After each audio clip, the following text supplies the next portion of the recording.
Mummy सकाळी दुपारतीची तयारी करत होती, तोपर्यंत मी मॅगीची तयारी करत होते आणि ह्याची एक्साइटमेंट माझ्या चेहऱ्यावर अगदी दिसत होती. सगळे व्हेजिटेबल फ्राय करून घेतले आणि मस्तपैकी मॅगी तयार केलं आहे. आता होती टेस्टिंगची बारी. सो नेहमीप्रमाणेच आजसुद्धा मॅगी टॉप लेवलची झालेली. दुपारी आम्ही केलेलं फ्राईड राईस, जो की होममेड होतो अगदी घरगुती मसाले वापरून. आणि मम्मीक फ्राईड राईस वगैरे गोष्टी खूप आवडतात, फक्त ते घरात केलेले असले तरच. त्याच्यानंतर मी सुद्धा खाऊन घेतलं आहे. आज आम्ही घरात दोघंच होतो, त्यामुळे असं फ्राईड राईस वगैरेच खाणार होतो, कारण रोज रोज डाळ भात भाजी खाऊन खूप कंटाळा होता. संध्याकाळी मम्मीने मस्तपैकी लाल साडी नेसलेली आणि आम्ही गेलेलो आमच्या विहिरीकडे देवीची आरती करूसाठी.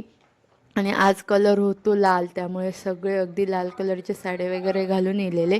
त्याच्यानंतर आरती झाली, आम्ही सगळ्यांनी समोसूसुद्धा खालो आणि समोसू खाऊन माझा पोट अगदी पॅक झालेला. सो त्याच्यानंतर घराकडे येईल. सो असं होतं माझं आजचं दिवस. बाय आणि गुड नाईट.